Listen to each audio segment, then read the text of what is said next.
Okay.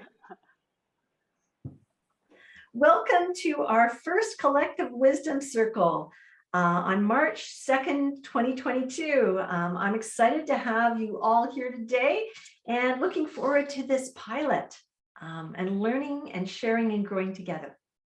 So to start us off, Deborah Rubin is going to do a grounding exercise. Over to you, Deborah.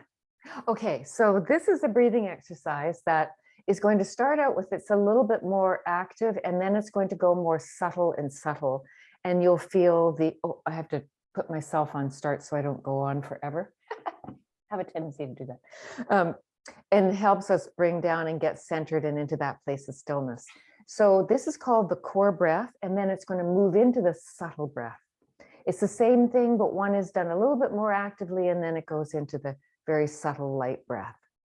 So it's in through the nose and out through the nose through the whole thing. And let's sit tall and feel grounded and have our sitting bones nicely connected evenly on the chair.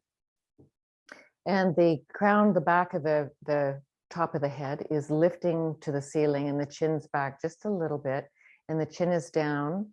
So the airway is open, and there's space between the sternum and the lower belly. And the shoulders are relaxed. In fact, we can just lift the shoulders up and take them down the back. And you can close your eyes too, so that'll take us inward. So we're going to breathe in through the nose and out. And when you breathe into your lower ribs. In fact, you can put your one hand on your upper chest and one hand on your lower ribs, and just feel the air going into the lower ribs and not moving the chest, the upper chest. And then relax your belly. And on the next exhalation, bring the rib cage in and the core muscles all the way in as far as you can towards the spine. And then there's a nice segue as you release and allow the inhalation to take place.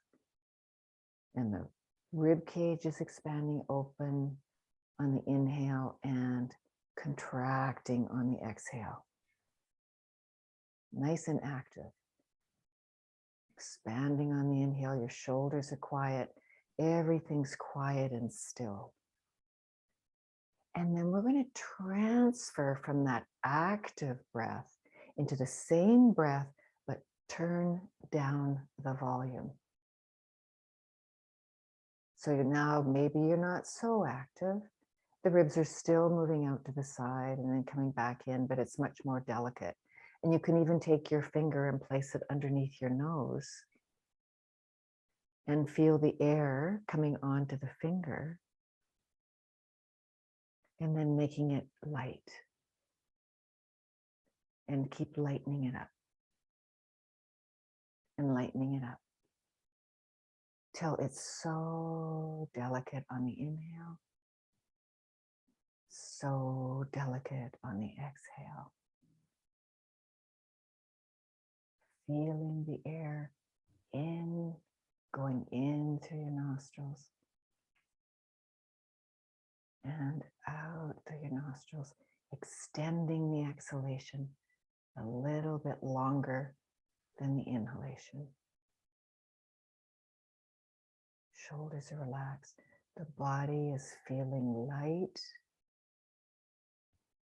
and easy and grounded, and the mind is settling down. Very delicate, delicate, delicate.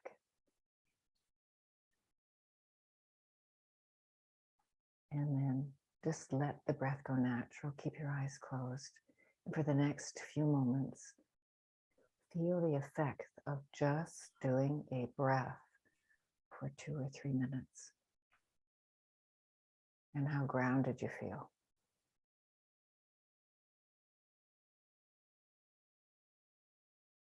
Still with a soft breath. And then gently open the eyes.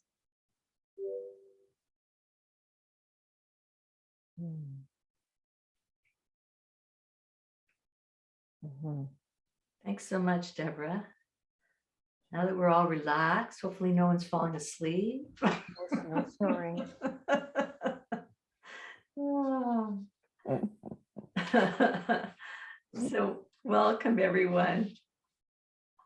What I'd like to do is share some group expectations on the front end to create a safe container for us all.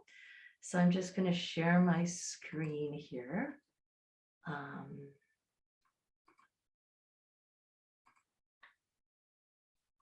Okay. Can you see the group expectations? Mhm. So somebody want to read the first one aloud? Everyone participates and feels comfortable to do so. Somebody else, the next one? Only one person speaks at a time and can swear. Okay. I'm gonna hold you to it, Susan. The third one, who wants to read that one? When I will. When one person speaks, others listen actively. Think of a talking stick. I'll read this one. Be conscious of not dominating the conversation. And finally, who hasn't said one yet? Abigail? Yeah, be curious. Be curious. Does anybody have something they'd like to add to this list of group expectations? Mhm. Have fun. There you go. I would like to add whatever is here, I guess, stays within the circle. Yeah. That's a good point. Oh, I always usually have that. Whatever is said. There's confidentiality in the circle. Stays in the circle. Thank you. Multiple heads are always better than one. So is everybody good with what we have here and feels comfortable? I'll add maybe include all the voices in the room. Sometimes one person will be shy and not speak, but we can invite that person to share her voice. Is that different from this one? Everyone participates and feels comfortable to do so? I see it a little bit differently in terms of, anyway, when I facilitate, the gem and the gold is always in the introvert that are sitting in the back and not speaking. And so when we create that space for them to share, it's like we would love to hear a voice of someone who didn't speak yet. Yeah. That just Okay. adds more richness. Okay, so that one means differently for you. Okay, include all the voices in the circle. Pamela, in my experience of talking stick circles, which I've been in a number of them, the stick is passed to every person, and each person, if they don't wish to speak, has to say, has to take the stick and just say, I'm not going to participate this time, or pass. But they have a responsibility to say pass. Right, right. Okay, well, maybe that's misleading, because what I meant by this is that when one person is speaking, people all listen actively, which is what happens with the talking stick, but we're not actually going to follow the talking stick methodology in terms of when something comes out that we're going to pass a stick. Not today anyway. Somebody may choose to do that. So I appreciate you. So maybe I should take this out of here for now, if that's, could be. Well, I wasn't sure if we wanted each person to have an actual measured possibility of participating. But you're right. The real talking stick circles are different. Yeah, and that's all right. Yeah. Okay. So if everybody's okay. What I also like about that is that if somebody is speaking, that maybe they can say something, okay, I'm going to pass it on, because sometimes you need time, and somebody could jump in, but you're thinking about something and you just need a little bit more time, space to finish that thought. Right. So, okay, I'm pass it on or something. Yeah. Well, I'm not going to go around the circle like a No, I don't mean that. Yeah. But whoever is speaking, that they Sure. feel that they're not going to be today. that they've got the space. Sure. Okay. So does what we have here work for everybody? Can I add one more thing? There's always one, isn't there? I think it's related to what I said earlier about what's said here stays here, but it's also about honoring the absent, because we're going to be here together for a bit. So when no one's in the circle or absent in the circle, that we honor that we don't share or refer to what they said. Okay. Mm. Honor the absent circle members. Mhm. Does everybody understand what that means? I understood it differently until Abigail just went a little bit deeper in terms of not sharing when they're not here. Yeah, not taking their voice, taking their stories when they're not here, Oh, yes. paraphrasing or whatever it was they've shared previously. Taking their stories. Me sometimes when the absent are not here, I will call up their name. I'm like, hey, when you're watching the recording, don't forget to do this. Like, it's like I imagine that they're here. So that's why when you said honor the absent, I'm like, yeah. So that way they are still with us, even if they are physically absent. Okay, so maybe I don't add the not taking their stories. Maybe I just leave honor the absent circle members. Does that work? Yeah, because I don't know what that means, not taking their stories, but. Yeah. Okay. Yeah, I think that is again a talking stick circle protocol, is that you don't speak about someone else unless they're present in the room. It has to be first person. So you can't say Charlie actually would say blah blah blah, because Charlie's not present.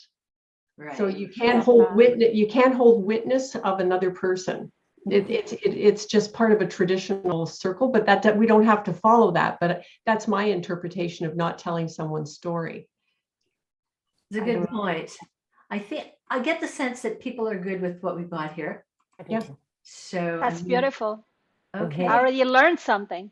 There you go. It was only 5-10 minutes. There you go. All this wisdom we've shared already. Okay, so that's there. Now I'm going to stop sharing. And what I think would be a good thing, because a lot of us don't know each other, some of us do, is to spend a few minutes introducing yourself, where you're based, the focus of your work in the world, and what interested you in joining the circle. So whoever wants to start. I'll go first. Okay, great, Anessa. My name's Anessa. I live in Kelowna, British Columbia. I have been moving people through some type of change for 25 years.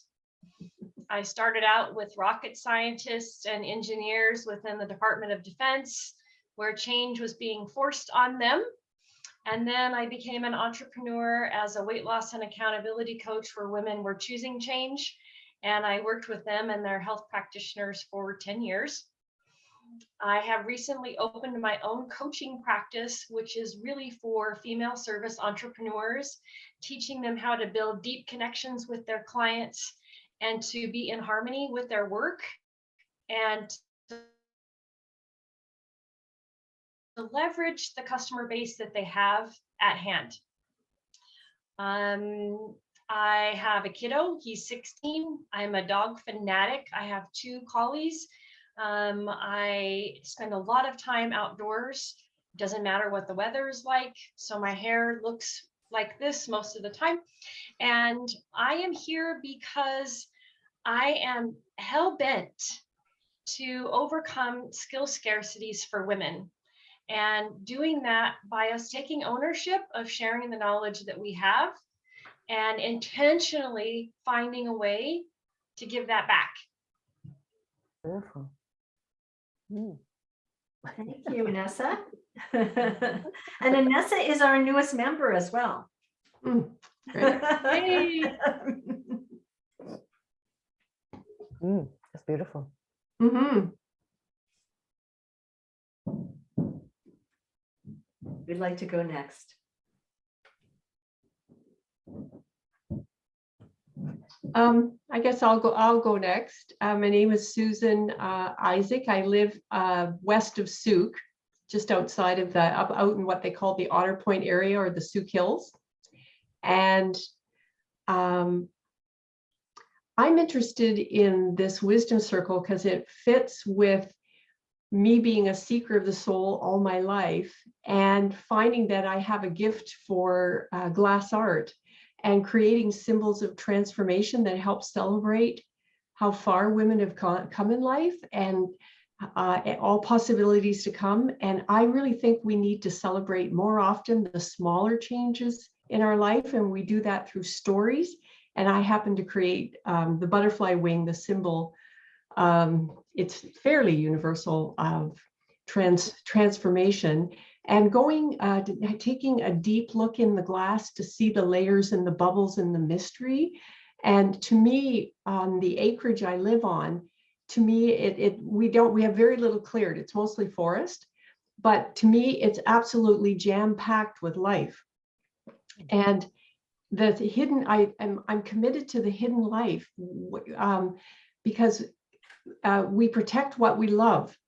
And to me, the butterfly and the bee and the pollen and the insects deep in the grass and so on, if we don't have pollinators, we don't have life on this planet. And so my going deep in the glass is part of my skill. I used to be, I was quite known for decades teaching oral microbiology. So I'm very in tune to the microscope. And I think that all of that's just played a role. And my love of women's stories and transformation is to go deep. And my husband and I sit with the animals day in and day out, especially when the weather's warm. And the deer sit around us 10 feet away and chew their cud and just hang out with us. And sometimes bears do that. We don't encourage it, but sometimes they'll actually literally sit around the house and just hang out in the sunbeam. And so I love nature, and I'm inspired by nature, and I'm inspired by my surroundings. And we've rehabilitated 2 orphan fawns already. We won't be doing it again because Wild Ark is now in our area. And when we did it, there was no place for orphan fawns. So we helped out of that. So I love nature just as much as, like Anessa mentioned, it's a big part of her life, and it's a really big part of my life. And I finished the 6-part series, The Dangerous Old Wise Woman by Dr. Clarissa Estes. And I feel that I'm an elder in training. So being part of the whole generative curiosity and passing on wisdom, and the wisdom of the youth as well through storytelling. So this is part of my journey of becoming an elder. Thanks, Susan. I just want to welcome Ruth Jans into the room here. Ruth, you're on mute. You always come into this room on mute, just so you know. Do you know how to unmute? Okay. Welcome. Okay, what I'll let you know is I'm going to share something. We set up some group expectations that I will quickly share with you, and then I'll tell you how we've just started to introduce yourself, so it's time that you've come to. And my apologies for being late, first of all, but I thought I would join late rather than not at all. So. Yeah, well, glad to have you. Welcome in. Donna spoke very highly of you, and she said you're really keen to join, so I'm glad you've been able to come in. Just let me share. I'm just going to share something. We have some group expectations here that we all agreed on. So I just want to let you know, it's just to help us create a safe container for our work here today. Everyone participates and feels comfortable to do so. Only one person speaks at a time. When one person speaks, others listen actively. Be conscious of not dominating the conversation. Be curious. Whatever is said in the circle stays in the circle. Confidentiality. Include all voices, honor the absent circle members. So Donna's not here today, so we're honoring her. We're not going to talk about Donna other than say she's a great person, not say she said such and such, and have fun. So are you okay with these? I'm great with those. Yes, thank you. You're welcome. Okay, so I'll stop sharing my screen. There we go. So we've just started to to introduce ourselves, our name, where we're based, a little bit about the work that we do in the world, and what interested us in joining the circle. So a couple people have shared. Susan and Anessa, who'd like to be next?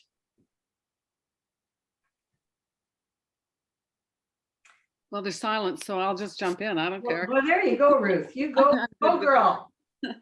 I'm a retired school teacher. I taught school for 37 and a half years, and 3.5 of those years were in international schools in Korea and Japan. I recently sold my house. I moved into a 2-bedroom basement suite in my daughter's home. I have 2 grandchildren, and I have never made a better decision in my life. It's just been absolutely fabulous. And about 3 years ago, I realized, oh my God, I could actually, live another 20 or 30 years. Maybe I should start making some plans on what I want to do with my life. And this was something that came up, that, as you mentioned, and Donna had mentioned it to me, and I just thought it would be of interest, but really haven't jumped in and taken the opportunity to be here before. I've been on personal growth, spiritual journey. COVID's been wonderful for me. I have lost 35 pounds. I've changed my diet and basically changed my life as far as my personal and spiritual growth goes and relationships. And I do some volunteering. I'm on a board for Abbey Field House in Vernon, which is like a seniors independent living home. And I've done a lot of volunteering for other places over the years. And that's where I'm at right now. Well, welcome in. Glad to have you, Ruth. And where do you live, Ruth? I live in Vernon, British Columbia. Yeah, I don't know where people live. So I'm just north of Kelowna and about a 5-hour drive from Vancouver. I used to live in Lake Country, Ruth. Oh, okay. That's close. Very Yeah. close, yes. Yeah, that's great. Who'd like to go next? I'll go next. Hi, everyone. So I am Asma. I live in the beautiful Victoria, British Columbia. I sold my condo last year of 10 years, and I moved into a beautiful house overlooking the water and nature because I needed to be surrounded by nature so my soul can be nurtured a little bit. Downtown was just not working for me anymore.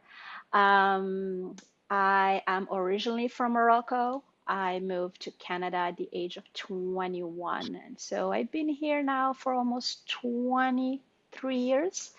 And so I have 2 businesses. One is a marketing consultancy company where I work with women-led businesses. So women founders, those are the ones that I want to support. I used to work in the tech sector, not anymore. I want to please help more women. And I have my Fire and Flow Academy, and that's my sole purpose and passion, where I love helping women to tap more into their feminine power and level up their feminine leadership. So you can see how my heart grew 10 inches when I knew about Female Wave of Change, and they're all about feminine leadership. Because when I was talking about this 4 years ago, I was like, what the hell are you talking about? So this is great to see that now, like, there's that conversation that is here, and there's a lot of women that are ready for that conversation, supporting each other, evolving together, growing together. We're bringing with us all that beautiful wisdom. And the reason why I'm here, well, Pamela, your number one reason, because our first connection didn't feel like a connection. I feel like we knew each other forever. We were wearing exactly the same clothes, by the way, when we met for the first time. It was just hilarious. We had to take a screenshot of that. And just being surrounded by incredible, amazing, powerful women who wants to support other women. And the fact that you all live in Canada and most of you are in BC or Victoria or close just makes me so incredibly grateful, because all my network was in the US and then COVID happened and then I felt completely isolated. And here, all of you are here and you're all like living close by. So just so beautiful. So that's me. Thanks, Asma. Who's next? Go. Since I'm coming from far away, so hello everyone, I'm Abigail. I'm joining from the unceded territory of the Algonquin people, which is also called Ottawa. Yeah, my background. I'm also like you, Asma. I was so excited when I came across Female Wave of Change and Pamela, because it's just, I told her it articulates everything that I've been talking about for years.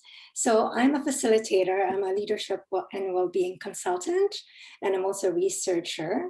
And I'm very interested in also empowering women, or not empowering, I'm not empowering anyone, we have our own power.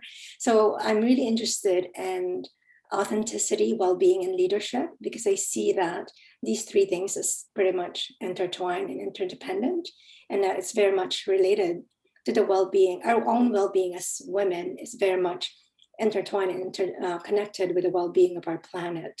Also, this is my background. I was in a public service in Ottawa for over 14 years, and I followed my vocation.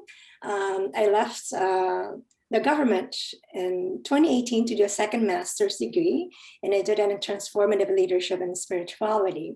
I'm also a yoga teacher and an expressive art therapist, sort of incognito during my strategic planning years in the public service.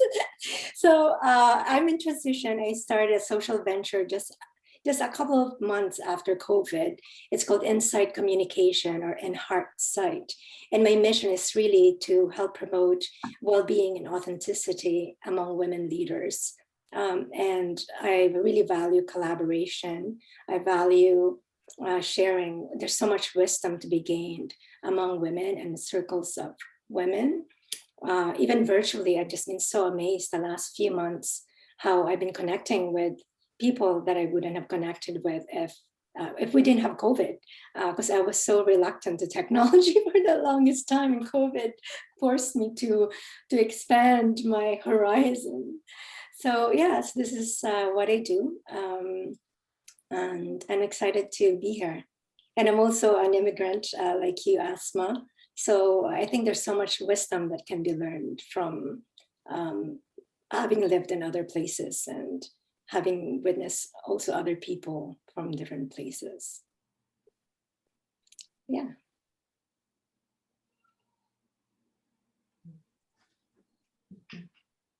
Who's next? Thank you, Abigail. I guess I am. My name is Deborah Rubin. I live 2 blocks away from Costco in Victoria, Langford. I've been here. I'm relatively new to BC, although BC is my home. I was brought up here, but I've come back home from Toronto a number of years ago, and it's so great to be back home. And I am a yoga teacher, a certified breath teacher, a meditation teacher, and the designer of the Clarity process. I've started many business, not many, I've started a number of businesses. Many you think I'm not that old. I am a change artist. Yeah, it's like I've gone through so many changes, I can't believe it. So when I saw this note from Pamela, I went, oh gosh, I gotta be involved in this. I could probably give some wisdom. And what I love to do, and especially in this clarity process, I've just started a new course called the Clarity Process course, which is Trust Your Inner Wisdom, is connecting with your higher self. Can you hear, Ruth? Oh, it's just a little bit muffled, but the cat was going to jump on the tables. Okay, I think I don't know. Am I muffled? It's all right. We can hear you. You're fine. Okay. I'll just take it off my finger. So the clarity process. So what I've been so steeped in yoga for so many years, and that's the Eastern tradition, that I'm uniting their Eastern philosophy with the Western, and bringing in the spiritual, psychological, philosophical aspects of the chakra system, because we're made of all these different layers of ourselves, and I'm uniting those. I'm having a wonderful time creating that course, and so because it's about change. It's about who am I? Who am I really? And what's my soul purpose? Why am I here at this particular time in existence? Even what's been going on? Why am I here? This is like so profound. So that's moi. And I'm really excited to be here, Pamela. The first time I saw you, it was at a WWBN meeting, and I thought, this woman is a dynamo. Holy cow. I didn't realize how much. Well, thank you, Deborah. West Shore Women's Business Network, for those of you who don't know what WWBN, West Shore Women's Business Network. Right. So 1, 2, 3, who hasn't shared yet? Am I the only? I'm the only one. Okay. Okay. I always am challenged to do this because I'm going through yet another change and transition. We teach what we need to know, they always say, right? Okay. You know me as the ambassador for Canada, Female Wave of Change, and the president of this entity called Female Wave of Change Canada, which I'm excited to grow across Canada. That's linked to this amazing global social movement. And I was officially named and accepted ambassador March 20th of 2020. And it's been a bit of a whirlwind since then, doing a lot of stuff at the global level, testing out things that I had done before face-to-face. I was able to test out through the global Female Wave of Change workshops. I love designing and facilitating workshops. I've done a number of keynote speeches, but I hadn't done a virtual one. So I got to do that the first year at the virtual conference that they had, the first one.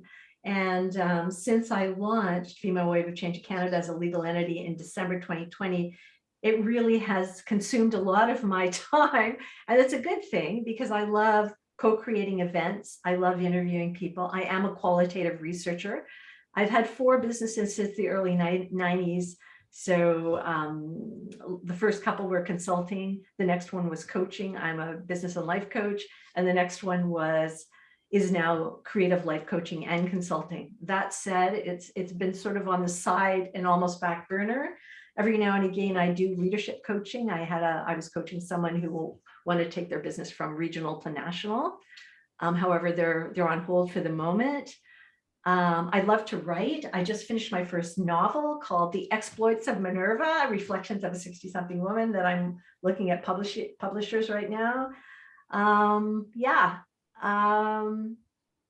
I do have another book that's all about change. And one of the keys that is in it is learn from and embrace life transitions.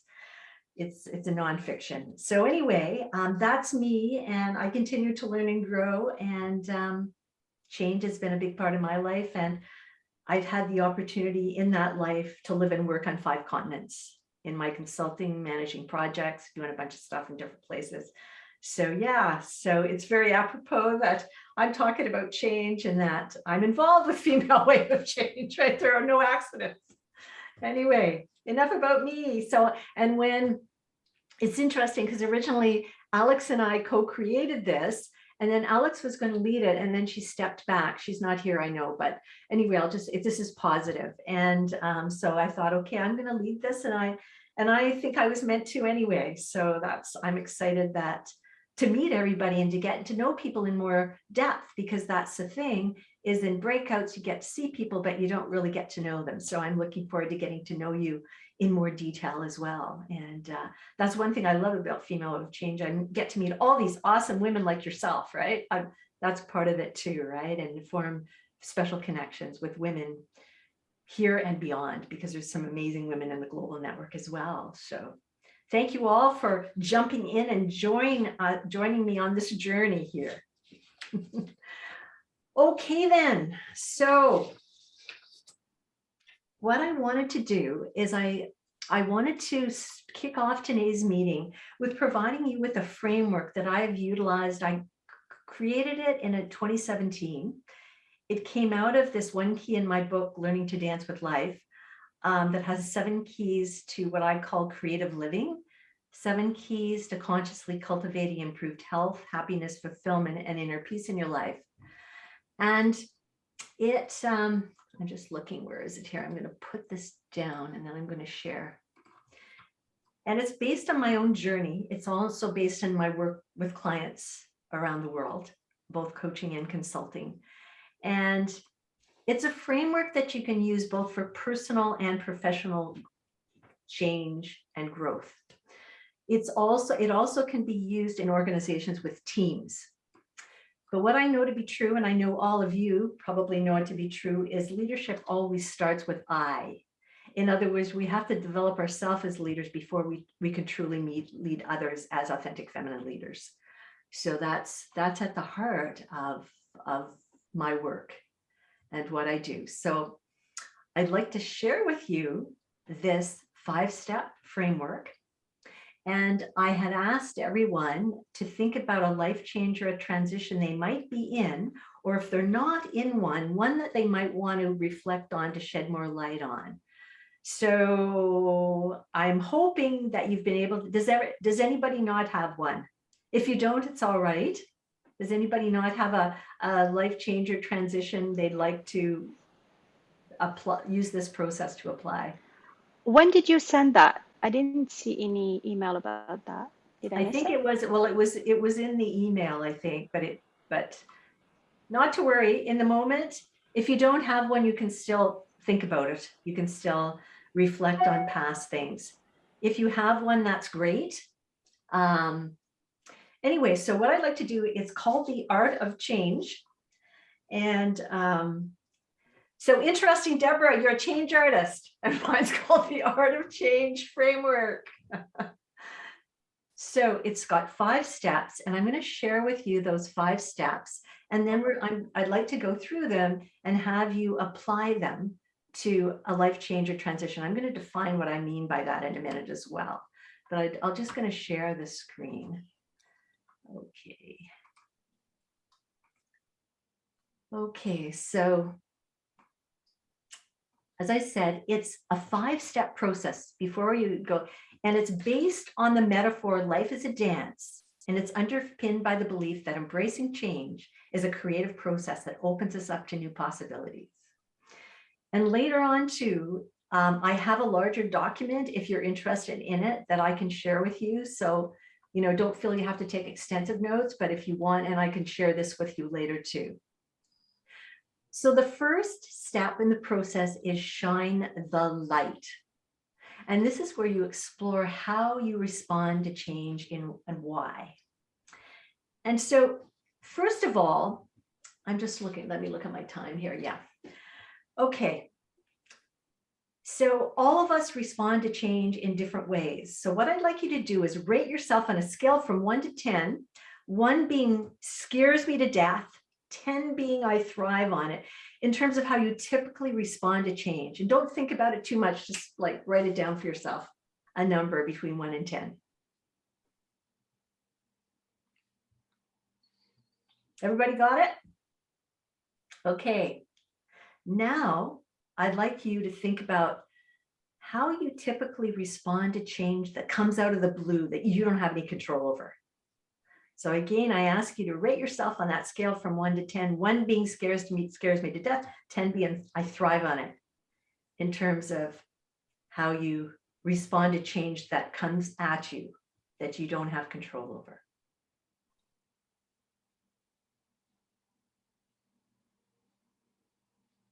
Now I invite people to share. Did you notice any difference between the first rating and the second? Definitely. Anessa, what did you notice? I'm a lot more excited when I get to drive the train. Yeah. Anybody else? I'm still eager, but I'm a lot less eager when something comes at me and I have to pivot because of an external thing. Anybody else feel similar? I'm seeing a lot of head nods. Anybody else want to share? Oh, I just saw it put a 5 down because when you have no control, then how I respond to it will be whether I think it will have a positive influence on my life or whether it might have a negative influence on my life. And I would respond differently depending on what it was. So That's And that's typically so. And what I found with my work with leaders is a lot of times leaders rate themselves on the first scale, a 9 or a 10. Because, you know, if you're a leader, you want to initiate change. And then a lot of times when the second rating is down 5 or 6, because it's quite different. It's like, I always thought that, for example, I was like up there all the time. And, you know, and I just sort of thought, oh yeah, I'm all about change. I'm all about change. And then my partner was headhunted off LinkedIn. And he got us offered this job in Victoria, and we had this beautiful home in Lake Country looking at the lake. We'd lived there for 8 years. We moved there totally for lifestyle, out of the blue. And this was like such a good offer for him. And so he took it and he came to Victoria, and I'm like, do you know what? I don't really want to leave here. But then, you know, obviously I thought I'll dip my toe in the water. So the end, long and short is we ended up selling our lovely home in Lake Country and moving to Victoria and moving to an 800 square foot apartment from our beautiful home with 5 bedrooms, right? So I thought, oh my goodness, I'm 23 again. I mean, like, what am I doing? Right? And then I reflected on my life and I thought, oh my goodness, most of the changes I've experienced, I've chosen. Yes, it could be an opportunity, like when Afghanistan came up and somebody said, you want to come to Afghanistan and help us develop our first strategic plan and build the capacity of internal teams to do strategic and operational planning, whatever. Yeah, I really do. Yeah, jump over, go to Afghanistan, which is kind of crazy, but you know, it came up and it was exciting, right? But I chose it. And I was reflecting on a whole bunch of choices. And I realized that I was very fortunate to realize that there were very few changes that I've experienced that were imposed on me. Pretty well, the majority of them I had chosen. So that was an incredible awakening for me to know that. And yet, I mean, the data show that's the case. Most of us, if it's imposed on us, it comes out of the blue. It's like, whoa, we're in a totally different place. And just so you know, I'll give you a sidebar here. This is really helpful working with teams and organizations, because a lot of times change is forced down from the top rather than being built and building ownership for it from the bottom or from the middle, for all levels, really.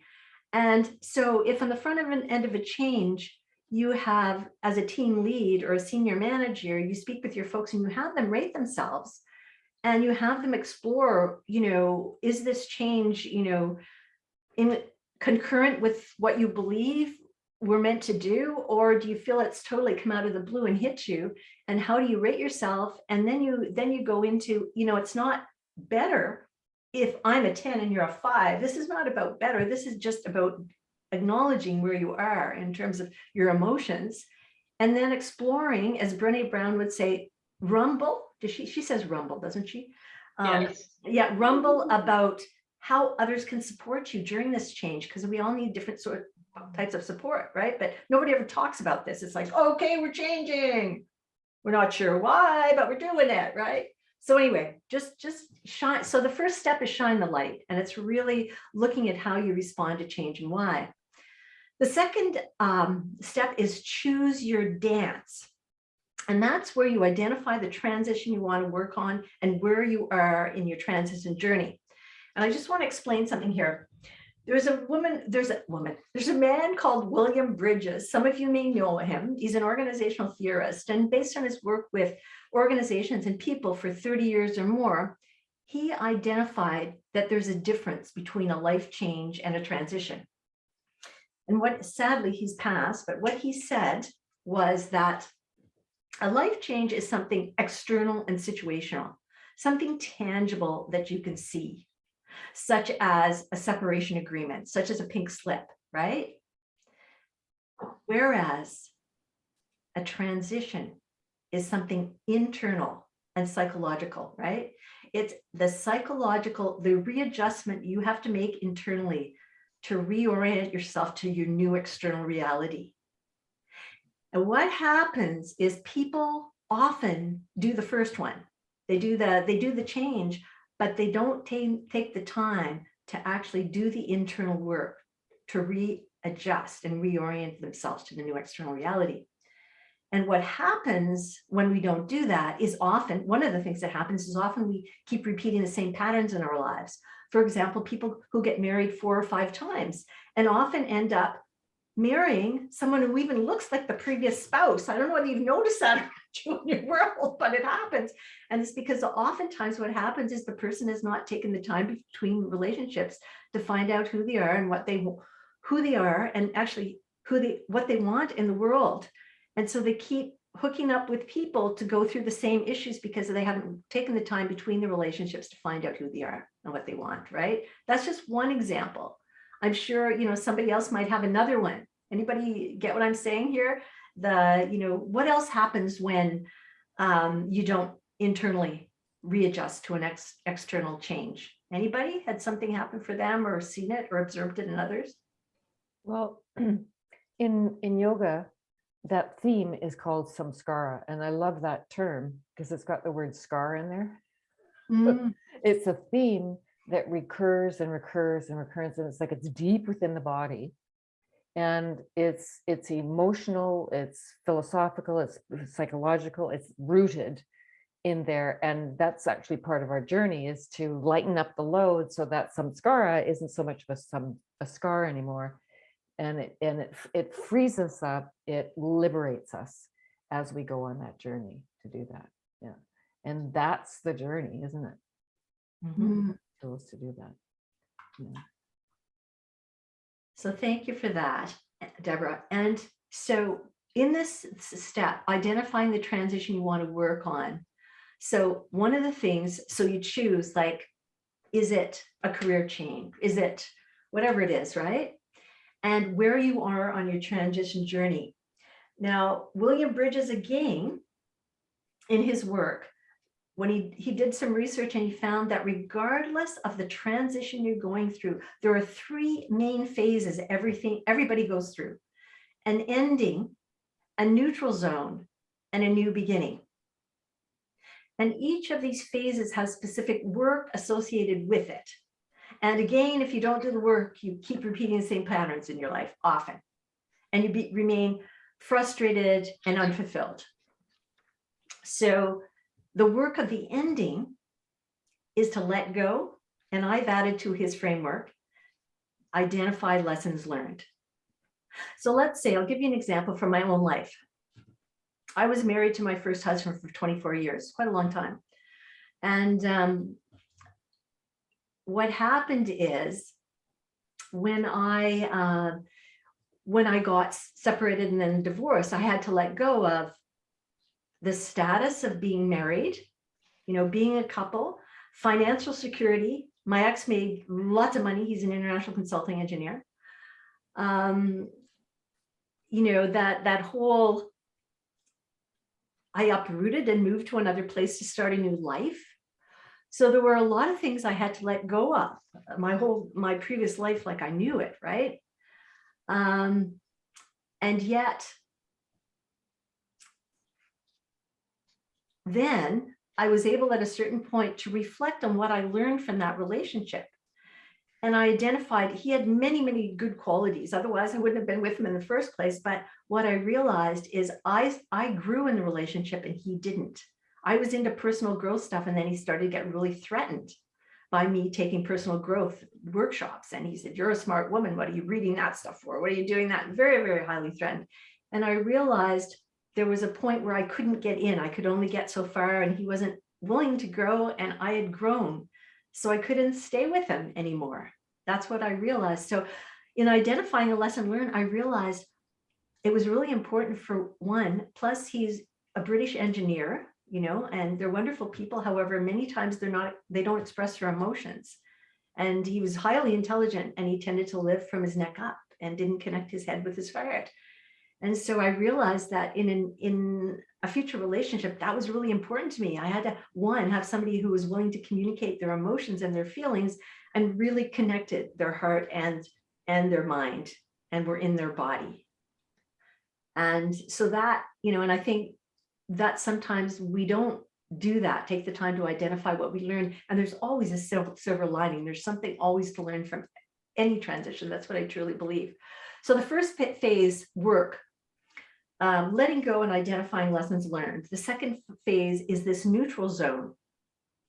And this is actually the creative space, because this is the gap between where you've been and where you're going to want to go. So this is the opportunity. The work here is to envision that relationship of your dreams, that life of your dreams, that business of your dreams, right? And so it's a creative space, and yet it's a scary space because you have no foundation. So a lot of times what happens is people dip their toe in there, and like if it's start a new business and then it doesn't work really quickly, then you go back to a job to make money. Or if it's a relationship that you leave and then you date for a while and you realize, oh my God, maybe it wasn't so bad after all, then you go back, right? I've been there, done that a few times. Anyway, so the point being that this middle stage is a very creative space, but it's also in terms of our amygdala and our ego, a really unsettling place to be because we don't have firm ground. However, it is the place to envision that life, that possibility that you see for yourself. And then the next phase, the new beginning, is when you actually take action toward that vision. So you start that business and you actually move it forward. You do your offerings, whatever they are, right? And you take those concrete steps. And so this is all the pieces of the transition journey. I call it the transition journey. That's my verbiage. The ending, the neutral zone, and the new beginning. And so I encourage you, we don't have a lot of time today to do these things in detail, but I encourage you to think about the transition that you're focusing on and think about what do you have to let go of in order to move forward. What lessons have you learned from being in that job, from being in that relationship, from doing that line of business, whatever it is? And then to take some time, if you haven't already, to envision the possibility of that new business, that new relationship, that new life that you want to have. And when you do that, it's really helpful to not only say, I see, and you can do a brainstorm of I see myself awakening each day with a smile on my face and a song in my heart, feeling so fulfilled to be living this amazing life that I live, whatever, you know? So a bunch of I sees. I see myself doing yoga every day. I see myself living by the ocean. I see whatever I see, right? And I feel, how do I feel? And again, it's about the future as if it's already happened. I feel so free. I feel so excited to be living this life. I feel so grateful, whatever you feel, right? So that's part of that process. So it gets internalized in your body. And then you develop the action plan, because it's one thing to envision, it's one thing to let go, identify lessons learned, and envision that dream, but then you have to take concrete steps to move toward it. Like if it's a new business, okay, who should I get in touch with? Are there certain people I should do some research with, take them out for lunch? What can I learn from them? You know, how do I know what I really want to do? Okay, I need some values clarification. Maybe I need some coaching. I don't know, but anyway, you get my drift, right? So these pieces are all really important. So that's shine the light, choose your dance. You choose this transition you want to work on, and where you are, you say, okay, I'm at the ending phase. I've actually taken the leap and I'm now in the neutral zone. Or, you know, I'm back and forth. I've been in the neutral zone. I'm back in the, I'm sort of doing this and that and the other, and I'm ready to really move forward, right? So you position, you see where you're positioned. Third phase, feel the rhythm and learn the steps. That's where you commit to embracing change in your body. Everybody knows we carry trauma and we carry all sorts of emotions in our bodies, right? So with this model, you commit to embracing change in your body rather than resisting it. Because what happens when we resist change in our bodies? Anybody? What happens when we resist change? Stress, tightness. Somebody else, what's associated with stress? What happens in your body? Well, your health goes, but basically it clogs. It gets stuck there. It gets stuck. Yeah, your cortisol goes up and all of your good hormones go down, your epinephrine and your adrenaline all fall, but the cortisol that's supposed to be available to you at certain junctures goes way up. And really that has a lot of short and long-term mental and physical effects on us. Totally. So it's really, if you resist change a lot of your life, it's the impacts on your body are really negative, like Ines has just said. What about our minds? If you're resistant to change and you're in a relationship and somebody wants to change all the time, or you're in a job and they're always changing things up, what happens to you? How do you feel if you're resistant to change? Out of control. And we do better when we have a sense of control and safety. And when things are constantly in flux, we lack that sense of control. So our motivation goes down, our willingness to engage goes down. We don't participate that well because we don't feel safe. Well And we're in said. survival. We're not thriving anymore, right? Totally. Yeah. And so that's why so many change initiatives fail. I always sort of chuckle when people talk about change management. Can we really manage change? Really? Really, can we? Anyway, something to ponder. So yeah, I mean, it has incredible impacts when we resist change on our bodies, on our minds, on our relationships. What happens if you're feeling stressed about a change? It could be a change at work and then you bring it home. What happens in your relationships often? Everything deteriorates. Every role that I'm in, if that would have happened, would deteriorate. Yeah, exactly. And you end up being in conflict. You get in conflict with your fellow colleagues at work. You get in conflict with your partner at home. You yell at your kids because you're just really not in a nice place, right? Not in a happy place. Body, mind, relationships, business. How does this work on your bottom line in your business if you're resisting change? Does it help your business? No. Not at all. Or if you work for somebody else, it doesn't help theirs either. So, there's a lot of negative implications of resisting change. Whereas if we learn to embrace it, it's just a whole different ball game. It's like your body's relaxed, you feel grounded, your mind is clear, you feel open. Your relationships, you're more open to being collaborative and exploring new possibilities, and body, mind, and your business, your bottom line will increase because you're more open to other people's ideas and new ideas. Whereas if you're totally shut down and resistant, you're not going to move forward because the world is in so much state of flux that we need to be changing it up all the time. Sad but true. Pamela. Yeah. Something I've noticed about that process of change that I think could be very self-loving and help you move into the new beginning stage and the action and loving the change is to acknowledge that there is this thing called the neutral zone. And to me, it's like Brene Brown said, you lean into the discomfort. It's very uncomfortable. And certain behaviors may come out in you. Like me, I get snarky and mean. But I know that about myself. So if I can say to someone, I'm going through this change, and the way my husband and I verbalize it, we just say, it's not that it's wrong or right. It's just that we're not used to it. And therefore, we're not behaving in the way we envision quite yet. And we're uncomfortable and might feel a little snarky, might, reflect and say, you know what? I was really mean to that dentist today. And I was like 2 weeks ago, I said something in front of the patient. I said, I can't believe I said that. So I was in this transition, this neutral zone of discomfort. So I think we need, if we're self-loving about that and know that that stage needs to happen, then we can maybe get to the next stage a little more gently and with more grace and peace. It's just a thought. No, it's a very good thought. Appreciate your share. And good for you to know that about yourself and be able to communicate that with your husband and maintain that space, so to speak. Yeah, but it didn't help me. I was still mean to that dentist. Well, none of us are perfect. We all have our days, self-compassion, right? So Pamela, I think I misunderstand what the neutral zone is. For me, neutral means there's no electricity on either end.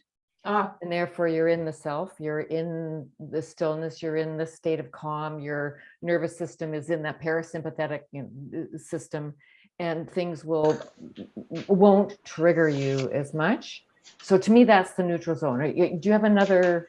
Yeah, well, that's the ideal neutral zone, but in reality, it's not most people's neutral zone. So thanks for sharing that.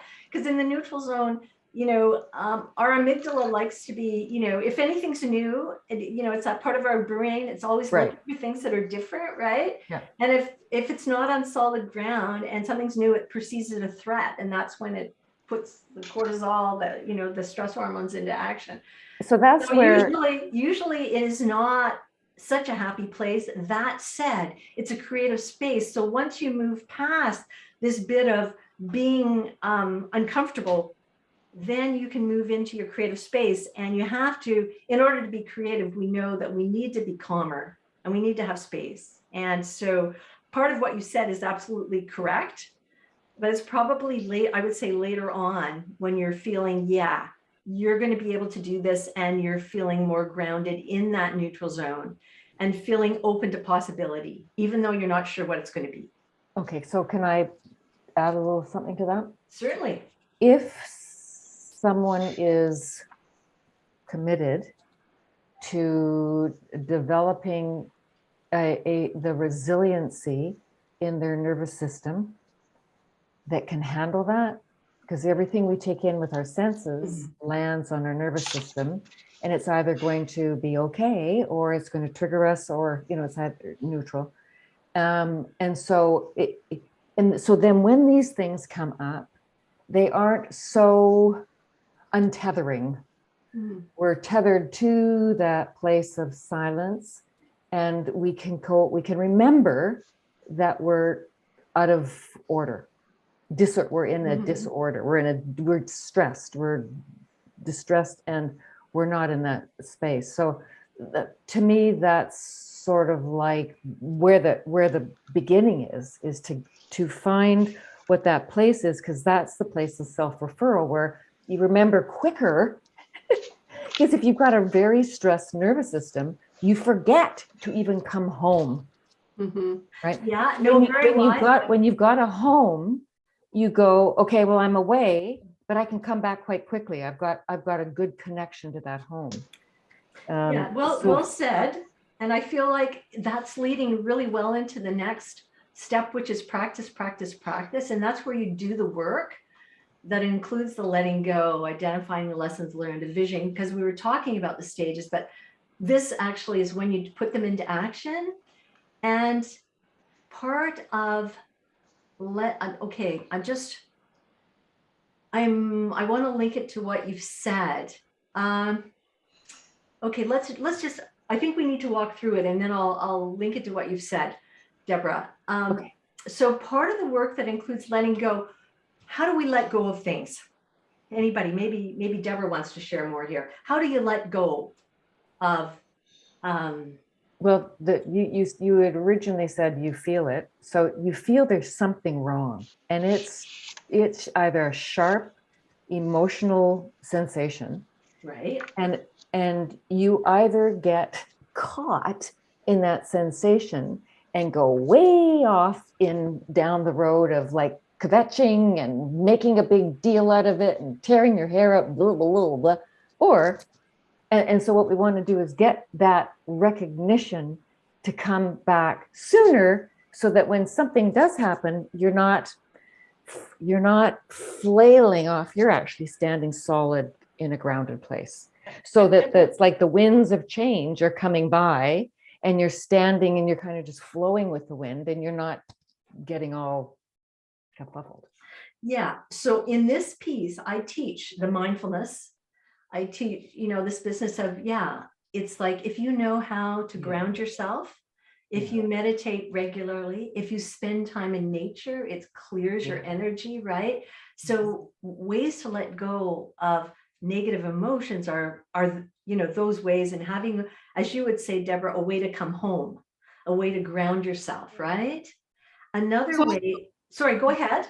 No, I was just going to say it's also, like, because I used to teach very simple versions of this in high school, grade 8 to 12. And starting out with I am messages, starting out with self-talk, recognizing when you have negative self-talk, because when you start to acknowledge negative self-talk, then you can start to change it. And if you don't acknowledge it, so starting with, very, very simple things. And then when you start to change your spiritual life, and do things like your chakras and meditation and all of those kinds of things, which I figure they're not working on your mind. They're getting you out of your mind into your heart and soul.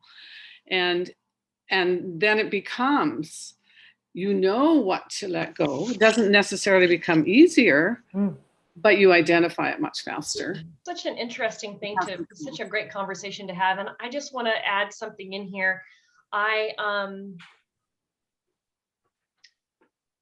Through my work for myself and as a parent, and then as a consultant and a coach, I always have a 3-step process that really comes from psychology and social behavior. It's like a thought creates an emotion, and an emotion creates a response. So I always track back to, can my client name what they're feeling, which is kind of what Pamela is alluding to. Some people can't even be in touch with exactly what they're feeling. They don't even have a word for it. Mm-hmm. And so can they name what they're feeling? And that's where we start talking. And after they have some time, because that can take some people a while to get in touch with how they're feeling and giving it a name. After we acknowledge that, then we say, what thought is driving that emotion? Because the amygdala stores the thought that's driving the emotion. And if we don't go from the emotion backward momentarily and understand the thought that's driving it, the behavior doesn't change. The actions don't change. So we go back to the amygdala and we say, what thought 10 years ago or 15 years ago or 5 days has imprinted itself on your amygdala that's causing you to feel this way? And that can be a several-day journey of you actually figuring out what's driving that emotion. And often it has nothing to do with something you did. Often I find in experience, someone in a position of influence said something to you or did something a long time ago. And that's been imprinted on your amygdala. And that's driving that emotion. So while I find great value in acknowledging the emotion, I think it's really important when we talk about change to get to the source of that emotion, which is the thought that's driving it, if we're actually going to be able to take small steps and practice. Love that. Yeah, good points, Anessa. Thank you. And I love what Anessa shared, because when you were talking about the 3 steps, the moment you mentioned the neutral zone, I call it the gap. Right? Because we are totally ungrounded. We have no idea how to move forward. Most women, and if we lose our confidence, we just lose everything we were. And so it's so hard for us to get out of that gap and get into the new beginning, right? And so that's why I was very interested in this conversation to see I love the new beginning piece, but that gap can last years. Yes. Because we have no idea how to get out of it. It's beautiful to imagine, but sometimes, again, it's about the transition. If you don't do the psychological work to transition yourself out of that, and that's like a growth opportunity for you, right? Then it takes so much time to get to the new beginning, right? And I experienced it myself. I have all the tools. I knew everything I needed to know. I read all the book and everything. And for the life of me, why can I get out of this gap? It is and so for me, I'm very interested in understanding some practical ways or how I did it myself to get out of it, right? But so I call it the gap for me, because sometimes. And I'm really, it's interesting you call it the gap, because the gap for me, so I like this, is the gap is like nothing. It is the nothing. It is So, exactly okay. that. Oh, so we're talking about the same thing. Okay. Yeah, because for me, I see it's like your previous life is here, your new life is here, and you're right here in the middle. So Yeah. you're trying to do this, or you're trying to get to here. Oh, That okay. this So gap it's can still take different. so long. Exactly. Yeah. Exactly. And I think, think for just a second in your own head about the hundreds of dollars that you've spent in the last 2 years on a program that didn't allow you to apply anything really new. You have all these notes, you have a book, you have all the modules, but what in your life actually changed? What were you able to practice, practice, and apply? And so many of us spent a lot of money over the last 2 years in courses and programs, but we weren't able to apply. We could understand the subject matter, we could remember it, but if you ask me how my life is different because I took this course, I would have to say the apply phase is the hardest phase because it's connected to thoughts, emotions, and those behaviors that you're actually trying to change. And Asma's point is well heard. If we set someone up for a lot of change and they can't achieve it and they fail, then that self-confidence that we're trying to help them build with an early win is lost. So those things are all really pivotal. Really, really excellent points. And I guess this is one reason too why with this process, I recommend you just work on one transition at a time.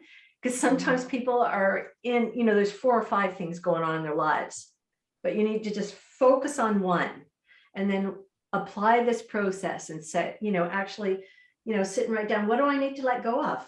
Like physically, my status, financial security, all these sort of things, right? What lessons have I learned so that I don't repeat them next time, right? What, and this sort of stuff. And then, really believe, because if you believe that change is hard, it will be. It will always be hard. Change is a struggle, change is hard, change is painful. But if you really believe that's a creative process that opens you up to new possibilities, totally changes how it feels in your body, right? Like, create, feel it, try it. Change is hard. Change is a struggle. Change is painful. You just want to contract up, right? If you say, embracing change is a creative process that opens me up to new possibilities. I'm like, I see a butterfly, breaking out of my cocoon to do whatever I want to do, right? So excellent points that everybody's making. And I'm just hoping that you find this process helpful once you get to use it in more detail. And so moving on then, the final step is consciously share your dance with the world. And that's when you actually observe the positive changes in yourself. You notice, oh, wow, I've moved. I used to get really upset in those situations and now I don't, or I left that toxic environment and now I'm in a new company and people appreciate me and my life is, looking good, feeling good and looking good. And so you observe the positive changes in yourself, how others respond to you. You're appreciated, you feel like you belong, and the positive impact you have in your family, friends, communities, and workplaces, because we all talk about ripples, but it's very true. As leaders, whether it's in your families, your communities, your workplace, your own businesses, we all have a part to play in how change impacts people. And if we're always on high alert, we're not going to be very effective and good to ourselves. But if we really learn how to embrace change and have tools to move through it, because that's the thing, a lot of people don't have any tools. Like Anissa shared that 3-step process that she uses, which is great.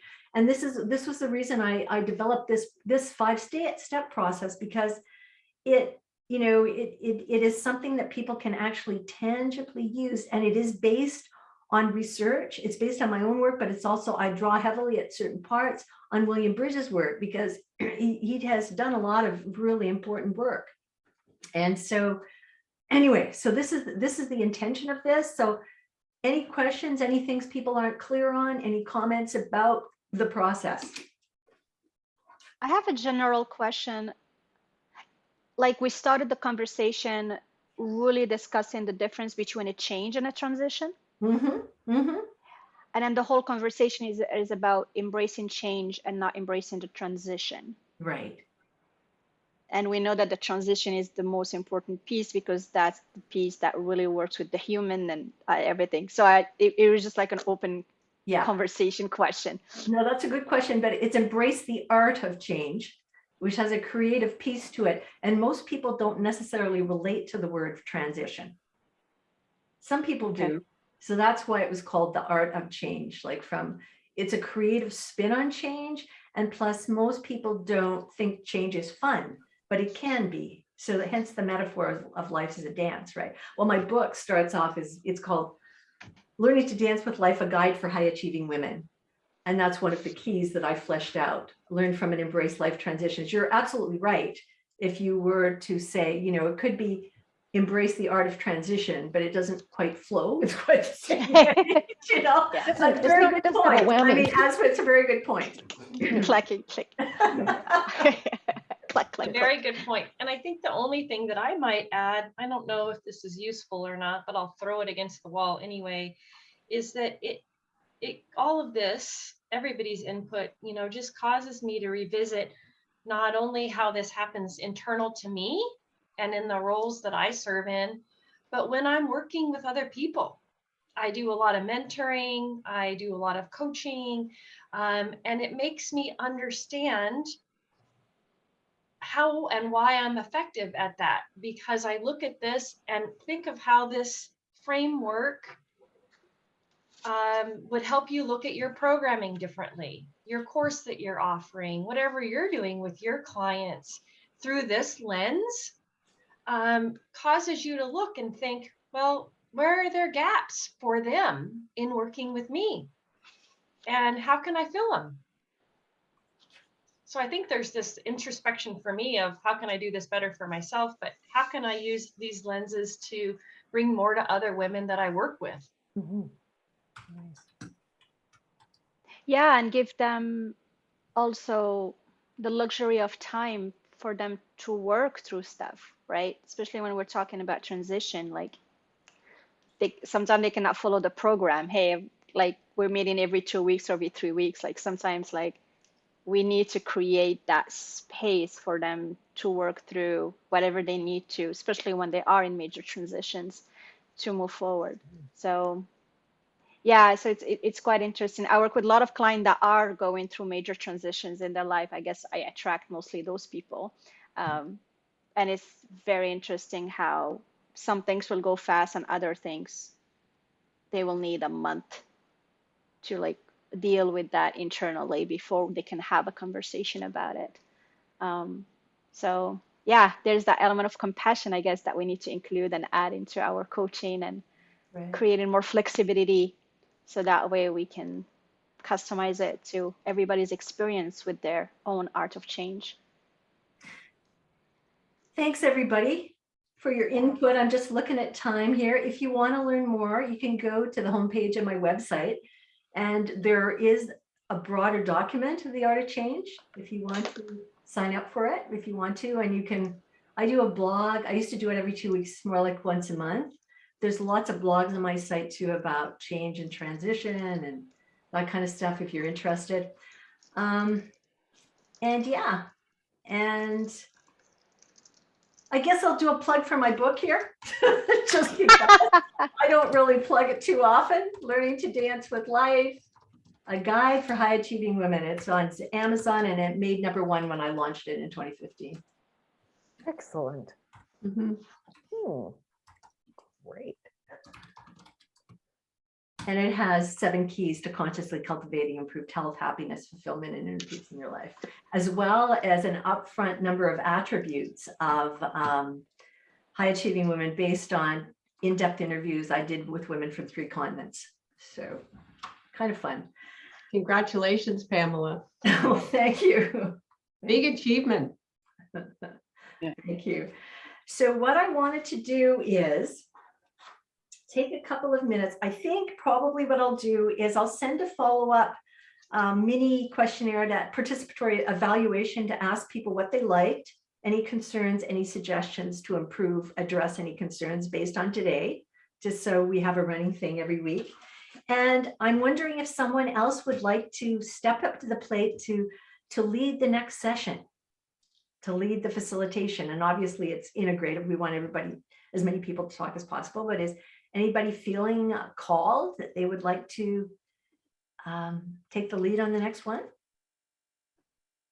Is there a theme or something specific that we need to follow through? Where the series of 3, that's a good question, Asma, is they're all about dealing with change and uncertainty. So that's the theme. Okay. So, I mean, we can just go loose if we want, but if I just thought I'd put it out there in case someone wanted to think about it, or if you don't want to, if you want time to think about it, we can think about it. And like within a couple of weeks, you know, share your thoughts, because sometimes people need some time to think, right? Abigail?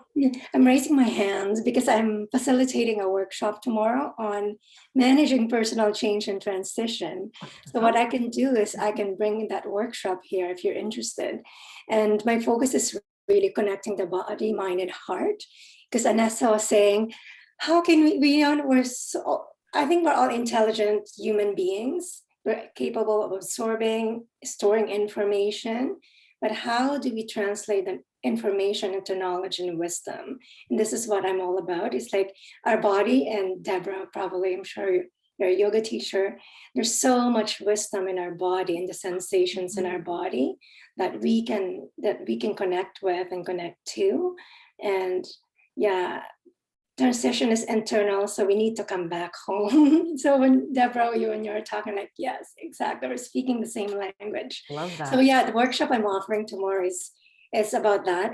It's also talking about the 3 stages of transition from William Bridges, but I'm integrating mindfulness, yoga, meditation, and just really coming home to our physical body. So yeah, I can offer that next time or another time or not. So how do people feel? Does that sound good? Sounds good to me. Yeah. Okay, so what I can do the front end welcome piece and just put up the group expectations for people who haven't been here, and then we'll then I'll hand it off. Okay. Oh, good. I'm giving it for free. I'm asking people to contribute tomorrow. Well, you'll have your dry run tomorrow, right?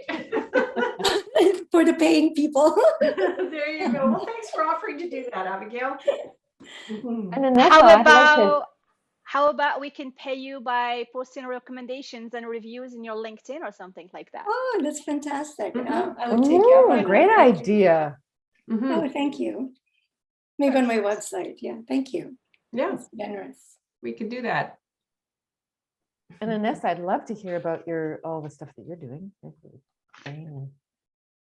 I'm sorry, who was speaking? I didn't catch all of that. Deborah. It was Deborah.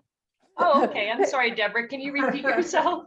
It would be fun to, very educational to listen about what you're talking about, the chemistry and all that kind of stuff as well. Sure, I'd be happy to talk about that. So I might take up the next time we pass the torch, and we can take a little bit more of a social science dive into us ourselves, and really how we process information differently and how that impacts our ability to actually move through change.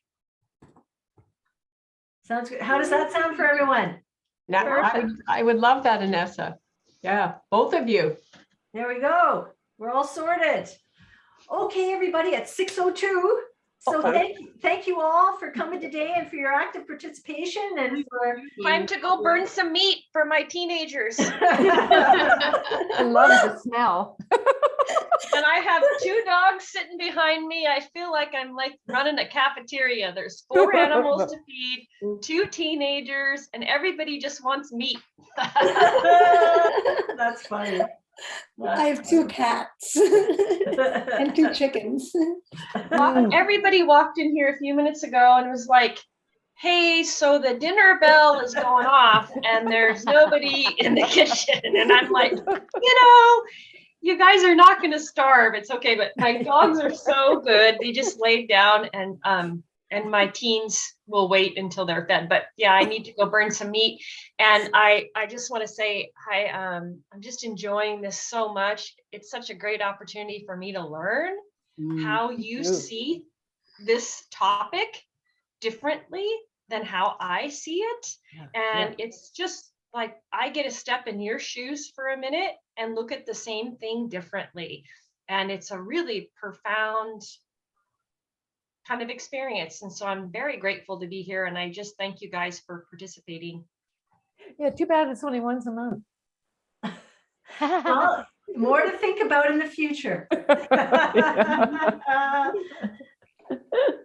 Oh, that's great. I think a lot of times people work, we work in isolation quite often and don't get the opportunity to make those connections and share and hear how other people are doing things so that we can do what I call cherry picking, because I love doing that. When I read books, I love this person's theory about this, but this guy I really like about this, and this woman I really like about this.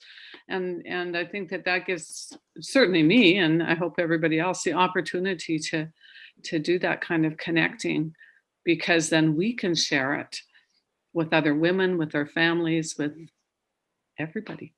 Mm-hmm. Thank you. Awesome.